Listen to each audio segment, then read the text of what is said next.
Howdy, folks. One of the most controversial passages in the Bible is Matthew 16:18, where Jesus tells Peter, "You are Peter, and on this rock I will build my church." Catholics see this passage as evidence that Jesus made Peter the first pope. Many evangelicals look at it as just the opposite. Who's right? It's an interesting question, and I've been on both sides of the question. In fact, this passage played a pivotal role in my conversion to the Catholic Church.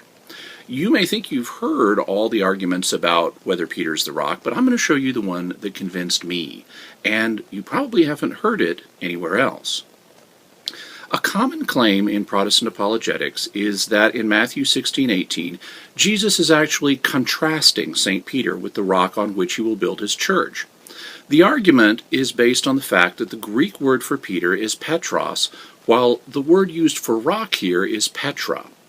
It's often claimed that these words meant two different things, that Petros meant a small stone or a pebble, while Petra meant a large rock. The idea is that Jesus is contrasting Peter, a tiny, insignificant stone, with the great rock on which he will build his church, which is often said to be not Peter, but Peter's faith. How well does this argument work? In the Expositor's Bible Commentary, the renowned evangelical Bible scholar D.A. Carson writes on this passage, and he says, "Although it is true that Petros and Petra can mean stone and rock respectively in earlier Greek, the distinction is largely confined to poetry. Moreover, the underlying Aramaic in this case is unquestionable, and most probably Kepha was used in both clauses. You are Kepha, and on this Kepha. Since the word was used both for a name and for rock, the Pshita, written in Syriac, a language cognate with Aramaic, makes no distinction between the words in the two clauses. The Greek makes the distinction between Petros and Petra simply because it is trying to preserve the pun, and in Greek, the feminine Petra could not very well serve as a masculine name. So, the argument that Petros and Petra have two different meanings in this passage is actually quite weak. But for the sake of argument, let's suppose that they did have two different meanings. Would this mean that Peter isn't the rock? The argument that he isn't is based on the fact that there is a clear parallelism between Peter and the rock in this passage, and it assumes a particular kind of parallelism, one that contrasts Peter with the rock. But this form of parallelism, which is sometimes called antithetic parallelism, is not the only kind of parallelism there is. The Bible often uses another form, known as synthetic parallelism. In synthetic parallelism, the second item mentioned builds on or amplifies the meaning of the first. If that's what's happening in this passage, even if we grant that Petros means a small stone and Petra means a large rock, then it doesn't follow that Peter and the rock are two different things.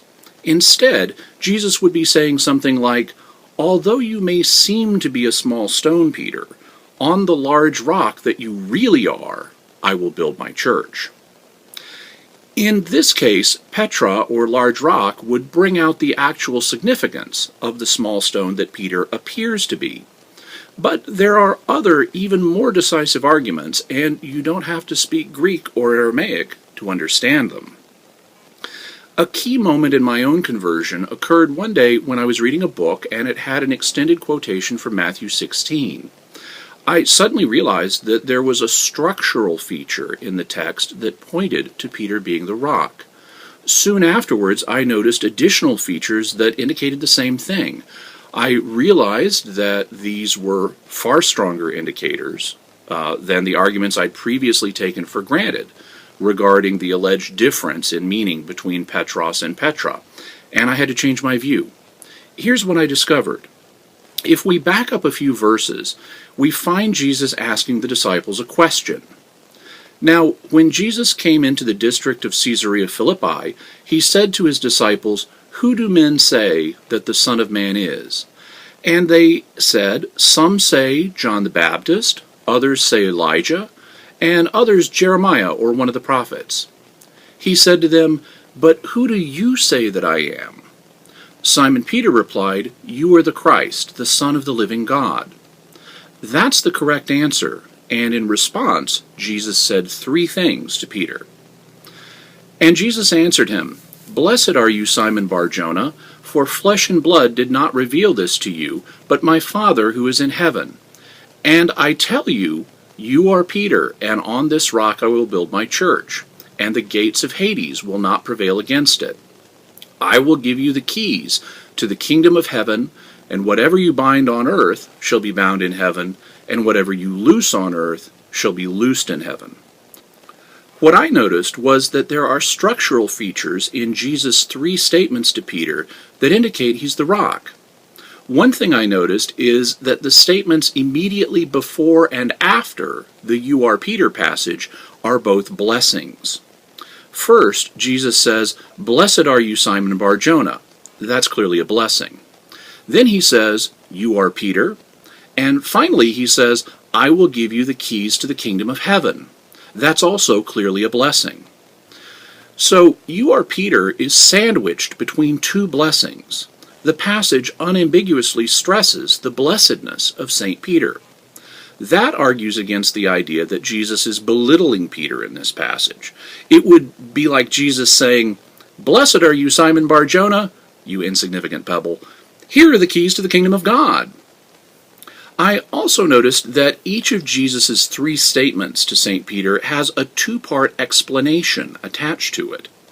The first statement, "Blessed are you, Simon Bar-Jonah," is explained by, "For flesh and blood has not revealed this to you," which is further explained by, "But my Father who is in heaven."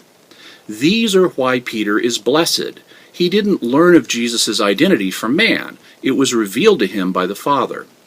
The third statement, "I will give you the keys to the kingdom of heaven," is explained by, "And whatever you bind on earth shall be bound in heaven," which is then further explained by, "And whatever you loose on earth shall be loosed in heaven." These are part of what it means for Peter to have the keys of the kingdom. He's able to bind things with authority from God, and he's able to loose things with authority from God.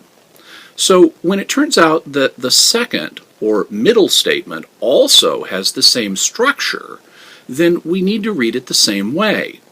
The second statement, "You are Peter," is explained by, "And on this rock I will build my church," which is further explained by, "And the gates of Hades shall not prevail against it." So this is what it means for him to be Peter. Jesus will build his church on him, and the gates of heaven will not prevail against it. When I realized these things, I realized that Peter had to be the rock that Jesus is talking about. And that was a pivotal moment in my journey with God, because if Peter's the rock on which Jesus builds his church, that means that Peter is the chief apostle, the chief shepherd of Christ's flock. And that means that once Jesus has ascended to heaven, Peter is the earthly head of the church. That's a good description of the office of the Pope. And so when I realized these things, I concluded that I had to reconsider matters. I had to review my beliefs with an open mind towards whether the Catholic Church is right after all. In the end, I concluded that it is, and so I became Catholic. In the years since, my conviction has only strengthened as I've learned more about Catholic teaching and its basis in the Bible, including the role of the Pope. If you like the information I've shared in this video, I'd encourage you to join my Secret Information Club. It's a free service that I offer by email. I try to send out fascinating information related to the Catholic faith. If you join, the very first thing you'll get will be an interview I did with Pope Benedict on the Book of Revelation. What I did was I composed questions about the Book of Revelation and then took the answers from Pope Benedict's writings. So I hope you'll check it out. You can learn more about it and join at www.secretinfoclub.com. Thank you very much.